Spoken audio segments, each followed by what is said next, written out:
Hi, everybody. Happy Wednesday and welcome to Navigating the HR Tech Universe. My name is Kaylee Hansen. I'll be your moderator today, and I'm so excited to have you all join us today. So, just a little introduction, a little, water cooler talk in the chat, if you will. When I was doing a lot of prep for this webinar with both Tracy and Ian, we talked a lot about coffee. So, instead of saying where you're from in the chat, why don't we share our go-to coffee order in the chat? Ian, Tracy, what are y'all's go-to coffee orders? Go Tracy, ahead, Ian. can I, man, I like a latte with an extra shot because I need the extra shot. So that's my go-to order. Not super fancy. What about you, Tracy? These are fun. I know a lot of people who don't drink coffee, and I do envy them because that's definitely not me. But I love my coffee, and I actually only drink espresso unless I'm absolutely exhausted at a conference, and then I'll ice down, only iced ever, and then I'll ice down coffee. But a double shot of espresso over ice with a tiny bit of half and half. Oh, man, Wow. this makes me want a cup of coffee really bad right now. I got an espresso for Christmas and it has changed the game for me for coffee. Right? Right? I'm just finishing mine. Well, as we get more answers in the chat of what our go-to coffee or tea or just morning beverage orders are in general, just a couple housekeeping things. So I will be sending the recording and the slides post-webinar either today or tomorrow, so be on the lookout for those. If you have any questions during the webinar, feel free to put them in the Q&A in Zoom, and we'll either get to them as we're discussing or at the end of the webinar. I also will have Sherman HRCI codes to share at the end of the webinar, so make sure you stay tuned for those. And let's get started. So GoCo and Verified First are actually sponsoring this webinar. A little bit about GoCo. It's GoCo's mission as an all-in-one HR solution to really empower HR professionals so you can give back more time to the things that matter, such as your people. And I can't talk about GoCo without talking about our incredible client success team, as I know Verified First also has a stellar client success team as well. You will get dedicated client support managers to just help you throughout your entire HR journey here at GoCo. And then Ian, do you want to talk a little bit about Verified First? Yeah, sure. I'll read the blurb there, but Verified First, we're a background screening, drug screening, verifications, and I-9 solution. In terms of who we are and why I think we excel at what we do, it has to do with technology and people. So on the technology side, we have a patented integration that really you can set up in seconds just by downloading an app. Anybody can do it. It's built for non-technical people who need an integration like with an ATS or an HRIS or a payroll platform. And then on the people side, it is customer support. So we really apply people to customer support. We don't apply technology to it. When you call us, you get a person, they answer your questions, they help you out, and there's no like call trees or let me send you an article type of stuff. It's just people helping people. So that's who we are. Perfect. I love it. Thank you so much, Ian. As everyone can tell by joining this webinar today, this is all about HR tech and a beginner's guide. So you don't have to be an expert in HR tech. We have some experts here for you. So Tracy, do you mind introducing yourself? Sure. I'm Tracy Spanenberg, and I feel like maybe this is the first time I've introduced myself with a GoCo webinar as a fractional chief people officer and an advisor to the distribution and manufacturing industries. I also do a little speaking on the side, but I literally just left the corporate world. I was a longtime chief people officer, and I left last month. So I'm thrilled to be out on my own and thrilled to be partnering with GoCo again on one of my favorite topics. Yay, awesome. Ian, do you mind giving us a little bit more insight about yourself? Sure. So I'm really a corporate strategist, and I really run Verified First corporate strategies across partner management, and some other sectors that we're working with. But I am not an HR person. I'm a technology person. I've been in technology now for 25 years. And I'll be able to help with a lot of the technology questions that I think you all are asking today. So that's who I am. Amazing. Awesome. Well, thank you both for joining us today. And thank you everyone for taking time out of your day to join us on this webinar. Let's jump right into it. So we're going to start off with the basics. What are some key indicators that an organization really needs to embrace for HR technology? Ian, do you want to start with this one? Yeah, the kind of way I look at that, I don't know if you guys will all understand this, but every organization gets to a plateau where they're kind of going from being small to like medium size, or medium size to being larger. And when you hit those points, you find out that things are breaking, right?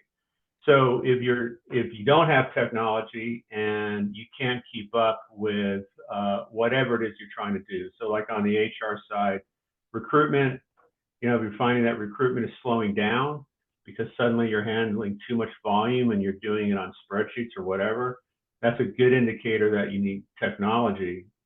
If you can't get the data that you need to understand how successful you are, that's also a good indicator that you need technology. If you're growing even larger than that, if you're finding that your technology doesn't talk to one another, which I think we'll kind of get into that more later on, but that's an indicator that you need to switch technologies or find new technologies. So, it's bottom line is if things don't feel right, if you're not getting the kind of things done that you want to get done, when you want to get them done, then you should start looking for technologies that can help you do that. Tracy, do you have anything to add? Yeah, and I think Ian brought up a lot of really great points. And I think there's both the starting with technology. So I think one answer is if you don't have technology, that's a really good indication that you need some. And then it's, kind of maybe enhancing or changing or altering what you have. And I think the best indication, and you'll hear me say this so much your eyes are going to roll back in your head probably, but what's the problem you're trying to solve? Because when we're looking at technology, it's not a bright shiny object that you want to have. You're really going to be solving a problem with this technology. But a huge problem that I see is manual processes. So if you have a form, that's a great indication that can probably be turned into technology and save everybody time and effort and headaches and reduce the risks of mistakes. So, and if you have a lot of forms, it's a really great way. And data, Ian touched on the data. I mean, I think that's super important. If you're growing, that's another touch point. And if you're having issues with your employee experience, so if you're getting feedback that the onboarding maybe isn't as it should, people aren't starting or leaving or having performance somewhere along the way, if things aren't going the way they should, these are all things that can be helped by technology. Perfect. I love that insight from both of you. So thank you. One thing I know that we touched on was that it really just depends on the company size. So taking into account that really every company is different, how can HR professionals really navigate the process of identifying, choosing HR tech solutions that are really tailored to them? I mean, there are so many solutions out there, both all in one, best in breed, things of that nature. So, Ian, how do you look at that and think about that when talking to HR professionals or just others in the industry? Well, so when you're a smaller organization, what's typical is you may be using an ATS for recruitment, right? But it doesn't connect with anything. And so maybe like you have your payroll platform or an onboarding platform, and you're moving things over. You're moving the data over manually. And when you're smaller, that works to a certain extent, but as you grow, you really want to look at your tech stack, and really what you want to understand is what do I have right now? And if I want to speed up my processes, if I want to understand my data better, so I can measure my success, I need to find technologies that fit. So like with GoCo's offering a lot of solutions. They obviously fit together, right? They talk to one another. And so it provides like a workflow that I think makes sense for a lot of organizations. The other way to look at it is I have an ATS, let's say like Jazz HR, and I want to choose a payroll platform. Good way to start is looking at what payroll platforms does Jazz HR integrate with, so that you can really take advantage of those integrations and speed up your processes and speed up your onboarding. So it's really important to understand what you have, where does it fit, and what's going to work the best. So that's easier said than done, right? It takes a lot of research. You're going to have a lot of meetings, really understand how these technologies work together. The other thing I would say, now I'm completely biased here. So before I say that, I'm just going to call that out. I think there are some technologies where you need to make sure they have a certain expertise. And I'll use background screening as an example of that. There's all sorts of flavors of background screening. But the question you need to ask yourself is, do they have all the support I need to be successful? A good example of that for us is we have like a compliance team of 50 people. They're checking every single report that comes through, and they're making sure that it's accurate. You want to make sure that your technology protects you, and make sure that you're in a good place, and they're going to help you not make mistakes. So that's another thing that I think is critical, especially for HR people that really focus on people and aren't necessarily focused on technology. I think that's critical. Make sure your technology is doing that kind of work for you as you're using it. Hopefully that all makes sense. Yeah, that makes perfect sense. Tracy, I know that you've been focused on people and technology in your history Yeah. in HR. What do you think about that?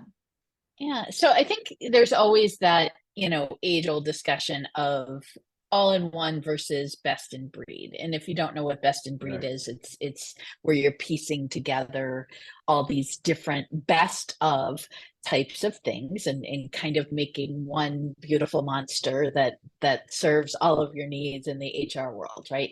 And it's gone back and forth on what's recommended. And it's much easier to take the best in breed now because of those APIs. So there's connections that connect one piece of software, one piece of something in the cloud to another thing, are so much easier than they were 5 years, 10 years ago. And certainly, 30 years ago when I started, there wasn't a whole lot of choice. But generally, what I recommend is if you're a smaller company and you're probably going to stay a smaller company for a while, look at an all-in-one solution. It's going to be easier. It's going to be efficient. They're like GoCo, newer technology, which I absolutely love, because there's a lot of beautiful tech that's really old and really clunky in the background. But if you're looking to scale, then maybe look at best of breed. Pick a really good core HCM or human capital management system or core HRIS and payroll system, and then kind of bring in what you need. If you don't hire ever, you don't need an ATS, though most people need an ATS and start with it. You may or may not need a robust onboarding solution, and kind of like pick and choose what you want. But make sure you have some component of data and analytics in whatever you have. Make sure that you can measure what you have. We'll be talking more about that. That's going to be really important. But you can start with what you have now. And if it doesn't do what you need, then go out. And we'll talk more about that and other features and all of that. But again, I agree with everything that Ian said. Perfect. Yeah, thanks for saying best in breed, Tracy. I appreciate that.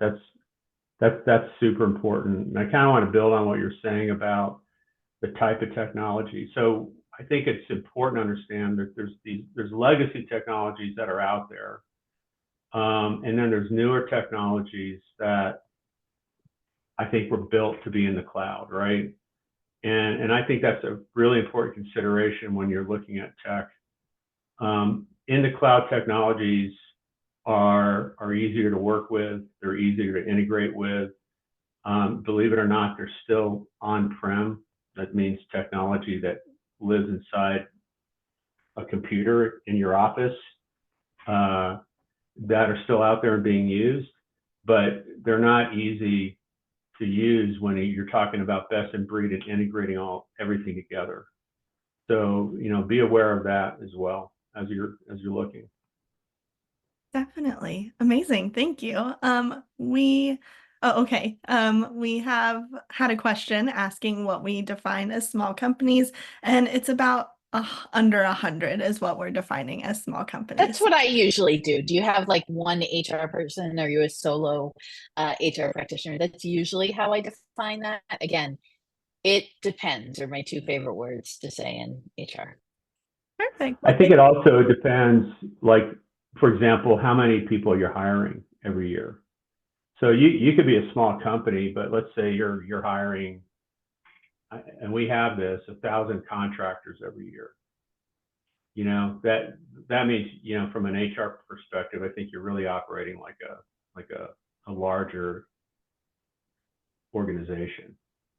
And so that's also important to take into account. perfect. Thank you both so much for your answers to that one.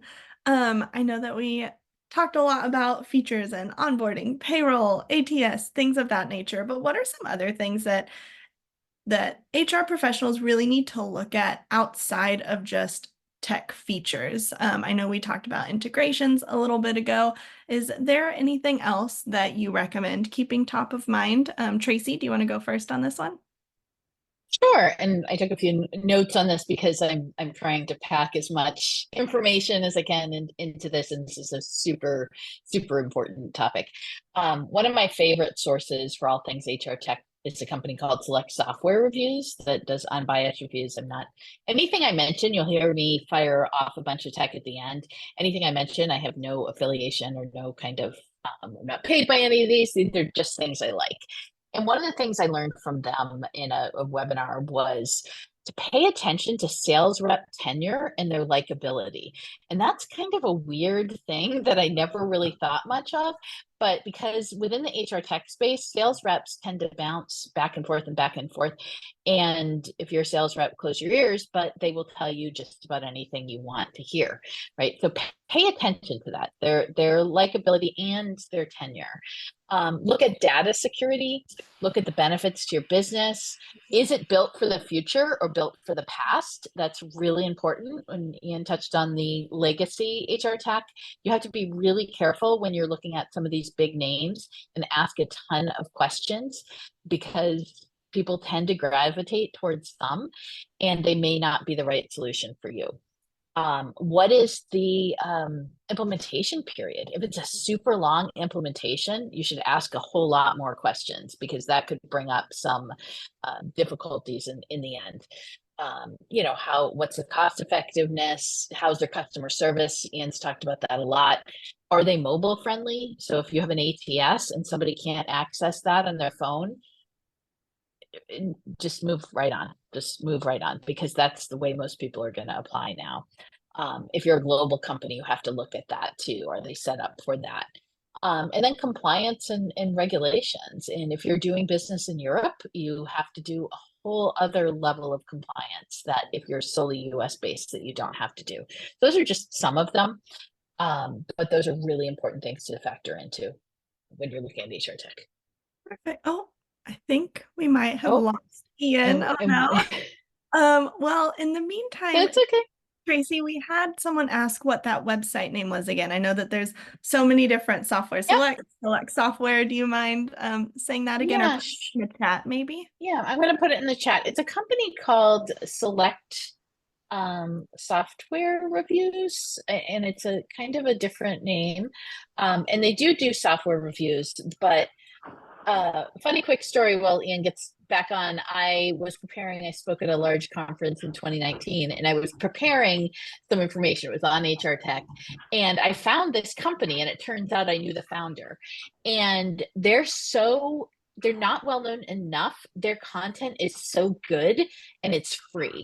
And anybody looking at HR tech, they actually do like free calls with you and stuff. So I love talking about them because I've learned a lot personally. Amazing. Perfect. Thank you, Tracy. Ian, are you able to hear us okay? Not sure Ian's able to hear us, so we're going to move on to the next question. Let me pull up the slides.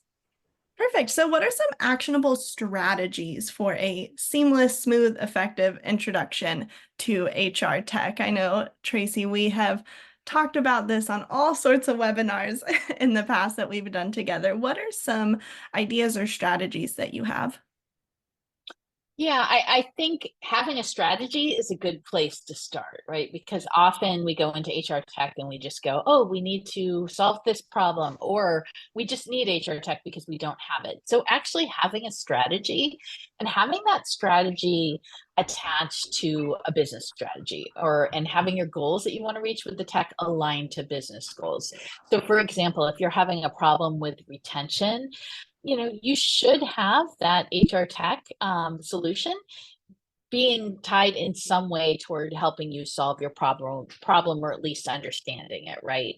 And look at that scalability that we talked about. If you're poised for growth, can those solutions grow with you? Because if you take the time to implement a new tech, you don't want to just roll off that in a month or two, or even a year or two. And then I'd say be ready for the unexpected. And that's another strategy. If something goes badly, there's usually something in your contract, or make sure that there's something in your contract to be able to pull out of that. That does happen. You get into something and you realize, what, this isn't going to solve the problems that we were told it would solve. And then the other thing I would say as part of your strategy is invest in yourself and your team if you have a team, and always learn. So take the time to do the learnings that the tech offers you, whatever platform that is. Take the time to learn more broadly about HR technology, because if I had $1 for every time an HR professional, including me as an HR professional, said to me, I don't have the time to learn that because I'm too busy doing ... Those ... dots will likely get solved by learning about some of this HR technology. No, that is a very interesting point, Tracy, especially with how much HR tech that's out there. Just really learning what you need and what is going to be best for your organization is really crucial. So thank you. We are still waiting on Ian to join again after some audio issues. So Tracy, can we keep moving along? We can keep rolling. Awesome. So in what ways can HR tech streamline processes and enhance I'm struggling with words today. Efficiency to strategic decision making within an organization? So I think HR tech is really poised to help streamline, because, when we look at HR tech, we're looking at automating the day-to-day, usually, right? There's a lot of solutions, but we're looking at automating the day-to-day so we can focus on the things that really matter, our people. And I like to talk about architecting the employee experience. So I think that, the other thing that it really gives us as HR professionals, and this webinar is really geared toward people who are newer to that. The other thing it really gives us is data and the ability to make data-driven decisions. So, for example, my last platform that I worked for an 700 person company.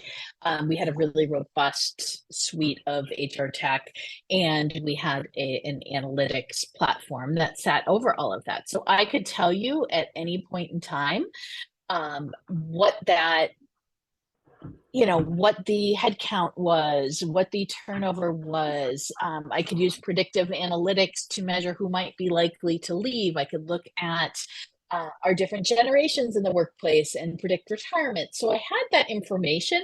So I was able to really bring better information to, when I sat at that executive leadership team table, bring better information and make better decisions that were data driven. So that's one of the things that really, really helps. It also can give you a more strategic focus. So like we talked about, you're spending your time on the day to day, which we all have done as HR professionals. And I was a Department of One for well over a decade. So I spent a lot of time working tactically and strategically. So with this HR tech coming into play, we can now have more of a strategic focus. We can also save time, save some money, and provide a much better employee experience. Amazing. Thank you, Tracy. Ian, what ways do you think HR tech can really contribute to strategic decision making within an organization? It's all about the data and the metrics, and I'm sorry, everybody, my Microsoft Teams tried to take over my computer, and I had a technical difficulty, so I didn't hear everything Tracy said, but I think I caught a little bit of it, and it's really all about the metrics.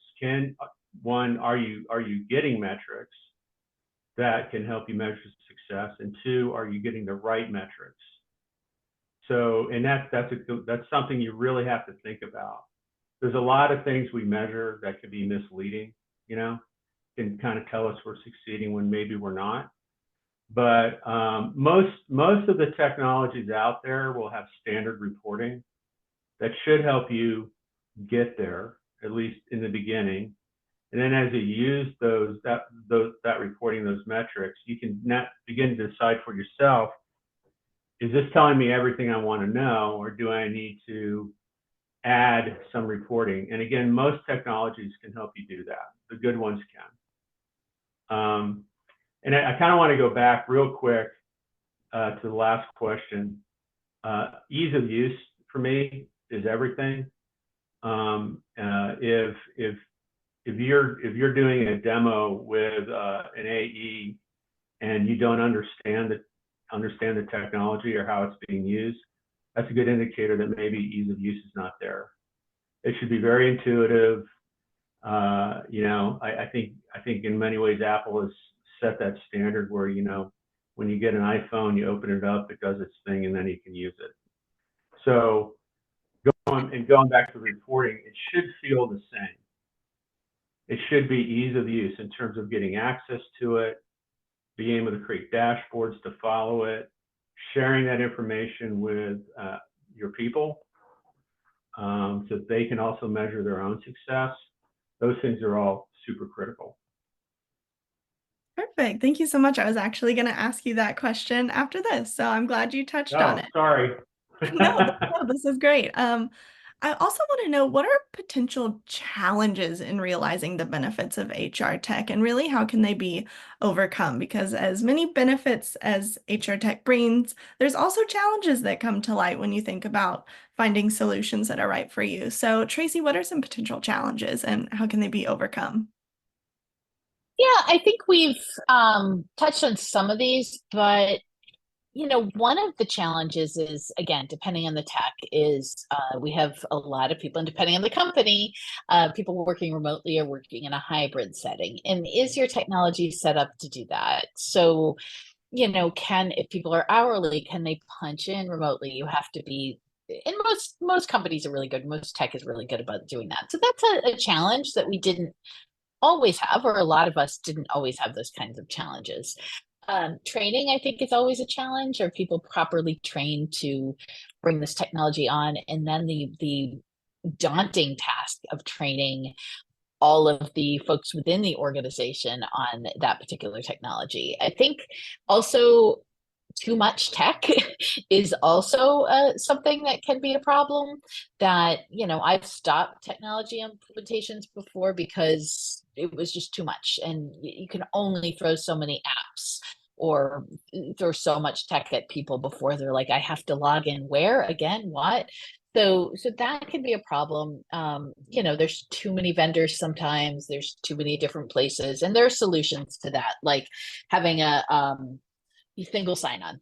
And that's been a wonderful, wonderful change for a lot of companies. So I'm going to sign on to one platform, and every system I need is there, and I'm already signed in. Again, asking a lot of questions is in doing that training and taking the time to do the training yourself. So you can asking questions to the vendors, taking the time to do the training yourself so that you can help other people within the companies. Those are some things. Amazing. Ian, what Yeah, about you? I agree with all that. I think something that's really important to understand, technology is not magic. It can cause as many problems as it solves.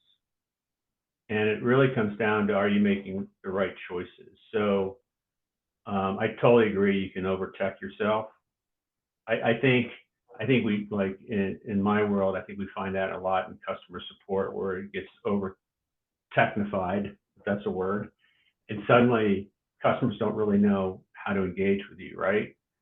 So on the HR side, again, we've kind of talked about this stuff, but make sure that your tech stack works, right? That it communicates with it, that they communicate with each other well. Make sure that there's a ease of use component there. Kind of what Tracy was saying, like when it gets too complicated, that means it's hard to use, and it's going to cause a lot of frustrations, and you're probably creating problems for yourself, right? You don't want to do that. So those are real important aspects to consider when you're looking at technology.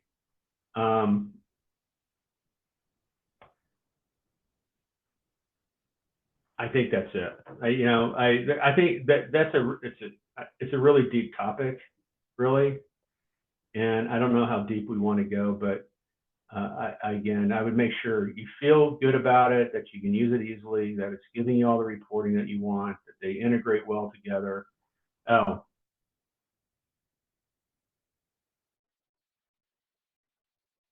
Oh, I don't think I can hear you, Ian.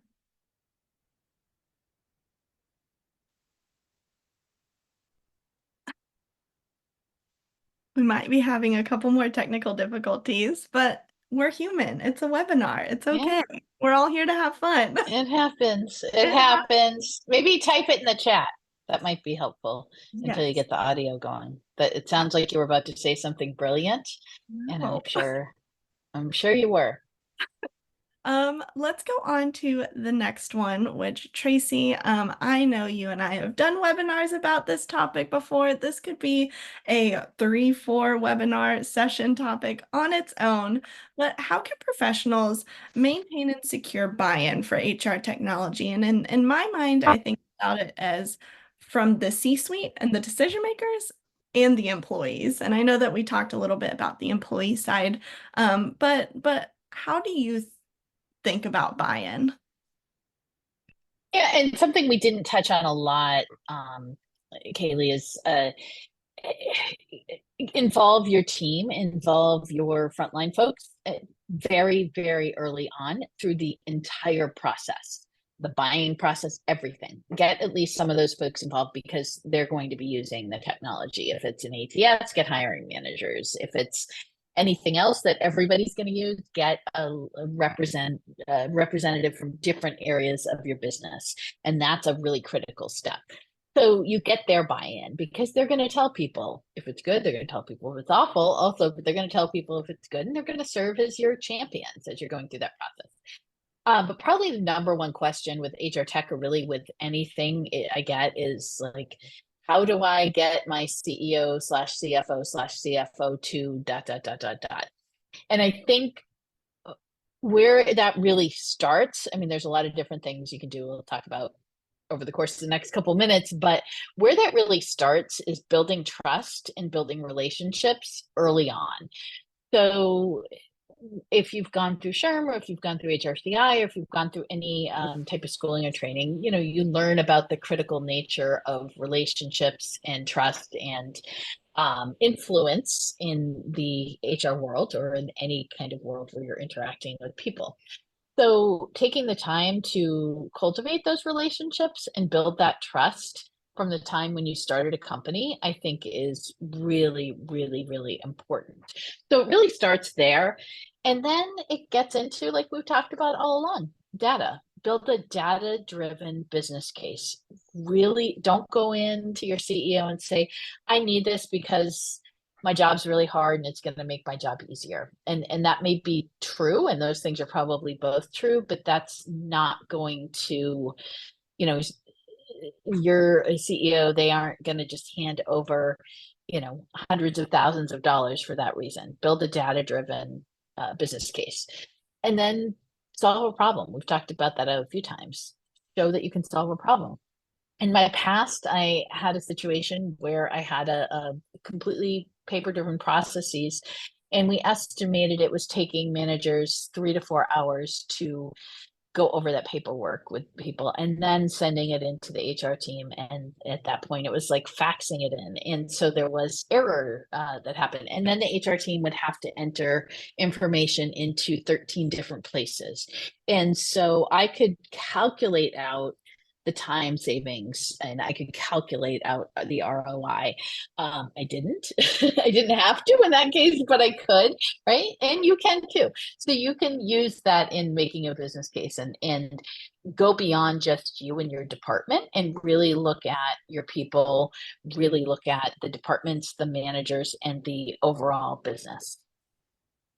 Perfect, Tracy. That is so helpful. And I just keep hearing data, data, data, and the data matters.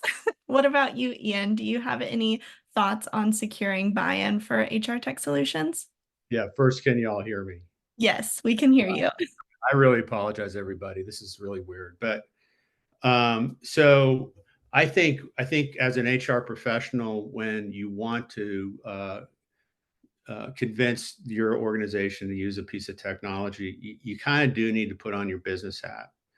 And what I mean by that is try to calculate what you're going to save or what you're going to earn. And that doesn't have to be just dollars. It can be speed. It can be quantities. It can be anything that's measurable that you think is going to enhance your ability to do your job better, to do more, and try to get that onto a spreadsheet so you can talk about it clearly. I mean, I've been in those positions myself. I've brought on a bunch of technologies to VF, for example, and I've had to justify everything through, actual value and showing the metrics I think we're going to achieve. So try to do that. It makes the conversations with your leadership a little easier, and they'll appreciate that you took that time to do it. Perfect. I love that answer. Can I go back real Yes, I quick? was about to ask, would you like to finish your thought on the previous Yeah. question? What I was about to say is when you're looking at an API, which all you need to know if you don't know what that is, it's software that connects one platform to another platform. Obviously, it's going to allow you to do a lot of things. Also, look at what it prevents you from doing. Not all APIs are equal. They don't all have the same kind of they don't all allow you to do the same things. A big issue when it comes to APIs is the administration of a platform. So sometimes they prevent you from doing that well. And what I mean by that is, can you create new users? Can you give them permissions? Anything that you need to do to make that piece of software work for your organization internally, make sure you're not losing any of that because you've done an integration. Perfect. That makes total sense. And thank you for finishing that thought out. I really appreciate it. Yeah. Our last question for the webinar, I have a couple others that I'd love to ask after this, but is about looking ahead. And whenever we had people register for the webinars, we had quite a few people talk about things such as AI, ChatGPT. What emerging HR tech solutions do you believe will really significantly impact the industry as a whole? What are you looking at? What are you excited about? Tracy, would you like to start? I I actually, if Ian wouldn't mind, I'd love Ian to start because I have like a whole list that I could keep talking till the end of the session on, because this is one of my favorite areas of HR tech. And I know we had a couple questions in the Q&A, too, which I think we'll get to at the end. But Ian, if you had some thoughts, I have a lot of them. Yeah, thanks, Tracy. Sorry. No, I'm happy to go first if you want me to go, but so everyone's, I think this question is coming up, but since we're talking about what are we paying attention to, we're paying attention to AI and Chat GPT. I think I got that right. I always get the letters backwards. Yep. But why are we looking at those things? Well, ChatGPT really is about communication, and does it improve your ability to communicate with your customer, whoever that is. Like in an HR world, your customer may be the candidate you're recruiting or the employees that you're managing. But does it enhance your ability to do that? And that's something that everyone will have to look at. A great use of Chat GPT is like in things when you're using messaging or chat functions to communicate, or even texting. Does it allow you to communicate more, better, or are you losing that personal touch when you're using it? Right. Those are all things to consider. AI is a broadly used term that I don't think everyone really knows what that is yet. I don't think even the experts really know what it is yet. But in general, why AI is interesting to us is because it allows us to predict trending. It can handle a lot of data, save all that data, and then tell us what it thinks is going to be happening next. So now that's really broad and really big. I understand. How that applies to HR, though, to me, is still a little bit up in the air. I will give you an example, though, that's HR-like, right? And it has to do with behavioral training. So we work a lot with deskless employees, so construction sites, oil and gas sites, things like that. One of the big things that they need on those sites is someone to evaluate behavior to make sure that everybody's doing what they should be doing safely, and they have the right behaviors to accomplish that. So one company that we're working with is using AI to track all those behaviors by an individual that's being reported, and then kind of predict what the behavior is going to look like in the future and what we need to worry about in the future. So that's sort of an HR application there. But I think for most companies might be at this point too much. Anyway, No, there's my answer.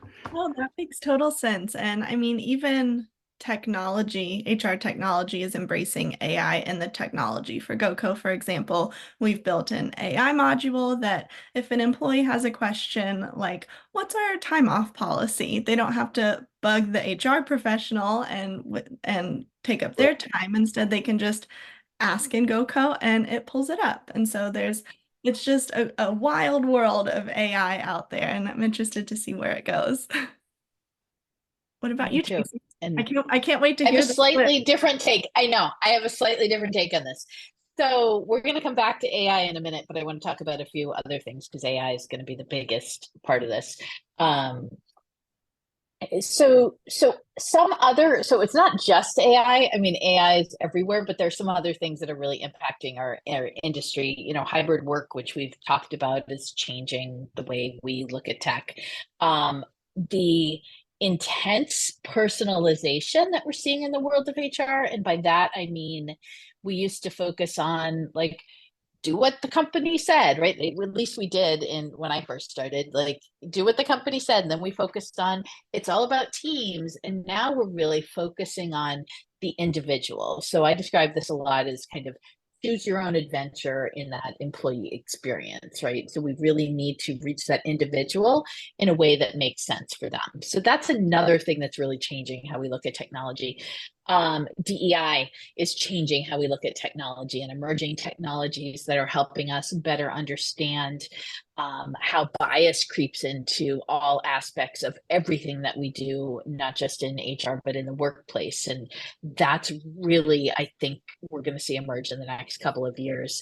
Learning and development too. People have no attention span. I have no attention span anymore. So like moving learning and development into TikTok like bites, right? And so I can learn a lot in 2 minutes and then I move on to something else and I learn a lot and then incorporating on the job learning and training into that learning. So we're seeing technology impacting these things. But I think the biggest change is AI. And I've been doing this for a long time.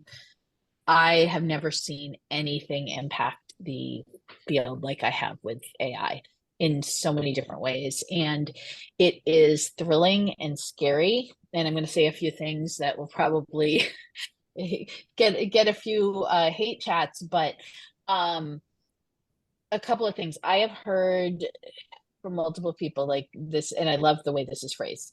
AI is not going to take your job, but someone who understands AI is. In general, I think the HR field, and again, in general, isn't quite ready for what's coming. I had a talk with a friend earlier today who's pretty plugged into this and really thinks that our jobs as HR professionals are going to change so significantly over the next 4 years that we're not going to recognize them. And I don't say this to scare people. I say this to prepare people because what you need to do is just understand and educate yourself. So I don't mean like AI is taking over the world, but it's in GoCo. It's in just about every piece of technology. If you use Amazon, you use it every day. If you use any type of app, you're likely using AI every day. And so we need to understand it and we need to harness the ability. And I think that that's fun and scary at the same time. And I'm 51. I'm going to be 52 this year. Like if I can figure this stuff out when I hit 50, you can too. I mean, it's never too late to start learning, and it's going to make you better at your job. And so I think that that's really important. And every time I talk about tech, this is what I talk about. And I want to throw out a few companies that I think are doing this really well. And I'll put this in the chat when I get off my soapbox here. Textio, Paradox, Pin, which is employee journey mapping, which is free. And it's a super cool company. It's this company and a company called Scribe are two of my favorites. Scribe allows you to, as you're going through a process, say you're trying to explain to someone how to, how to fill out a benefit form on your website, on your site. Scribe will create process documentation for you. So like these tools are out there that you may not know about. There's a one called HR Harriet, which is AI based. And that's kind of sits over everything that you do. And you can chat to it and say, hey, Harriet, can you give me my my pay stub? And it will send you your pay stub. How much money did I make last year? What's the policy on this? And it can be done anonymously. These tools are here and they're here now. And it's pretty exciting. And GoCo's got some super impressive things. And I think we all need to learn just a little bit more about it. And I include me in that. And, we're going to be better for it. And our companies and our people will be much better for it. No, I love that Stop insight. talking now. A constant constant learning. It's exciting and like you mentioned, also scary, but there are so many opportunities for it out there. I know that you touched on HR careers in your talk about different tech solutions that you're excited about.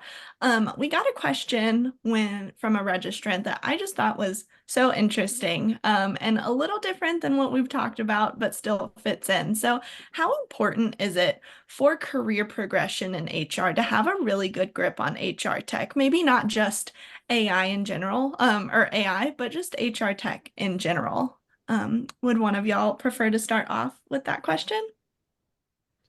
Well, I'm biased, so because that's kind of all I do is technology, and yeah, it's super important. I don't know.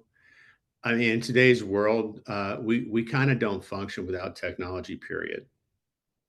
I'm old enough to remember the days when cell phones didn't exist and life was different. But today, technology is everywhere. It follows us around. And really what I think what's most important is your your users and your customers expect technology to be there, and the kind of technology that works well. So like we all know, for example, like candidates applying for a job, there's certain things that frustrate them about that with the wrong technology, and certain things that they love with the right technology, right? So understanding that, choosing those right technologies so that more people want to engage with you is just super important in HR today. I can't overstate that. Are your employees engaging with you? Are they telling you all the things that you need to know? Are you using technology to make that easier? And it's the same with your candidates. Are your candidates dropping out because you've applied the wrong technology? Or are you driving more candidates through your process because you've chosen the right technology, right? So uh, I don't, bottom line, I don't see how you progress in the HR world today without understanding tech. There's just going to be a ceiling there. And it'll be hard to get around it without that understanding. No, that makes sense. It's a constant push and pull of all the different solutions and the outside factors and internal factors. Tracy, do you have any thoughts? Yeah, I think, you know, one of the things that, and Ian again is did a wonderful job with going over that. But one of the things I think of when I'm looking at this is talk to people in your life. So talk to your young people. I have 3 kids and I learn a ton from them. And we're designing for the future workforce and our current workforce too, right? But remember, we're looking at things, people who grew up with this in their hand. They grew up with a computer in their hand. And if we're looking at HR tech, it's we have to pay attention to that.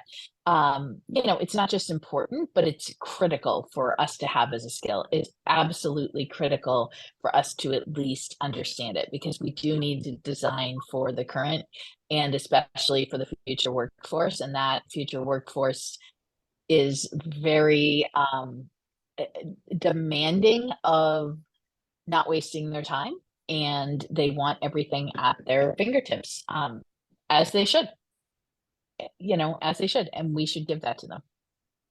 Yeah. Amazing. By Love the that. way, my kids they think I'm a technology idiot.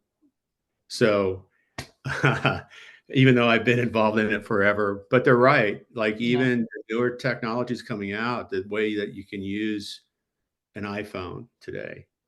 Yep. The younger generations they're using all of it, where I'm probably Yep. using 10% of it. The one thing I want to drive home, though, what Tracy's really saying, I think, is everyone's competing. So you're competing to keep employees and you're competing to hire candidates. And if you don't understand technology as a way to use that technology to win, then you know, you have a problem.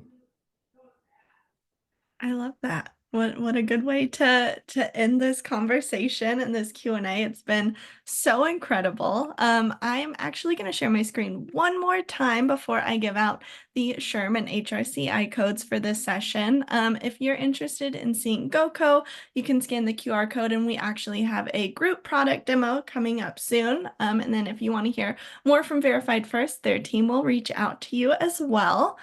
Tracy, Ian, it has been such a pleasure to get to chat with you both today and to hear your answers and to just learn so much myself as a marketing campaigns manager. Even it's been just so helpful. I also wrote down some of the sites that you guys mentioned for the future of HR tech innovation and just tech innovation in general. So thank you all so much for joining us today. If you have any questions, feel free to follow up with me. Otherwise, we will see you next time. Thank you, Tracy. Thank you, Ian.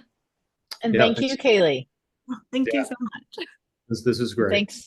Thanks to everybody, and can find, I think, both of us on LinkedIn, and I'm happy to answer more questions or go through Kaylee, and we'll get any questions you have answered. This is always one of my favorite topics. And use ChatGPT. Try it out if you haven't. Parting words. Try it out. It's free. It's easy. It's fun. Thank you both so much. Have a great rest of your week. All right. Bye. Bye.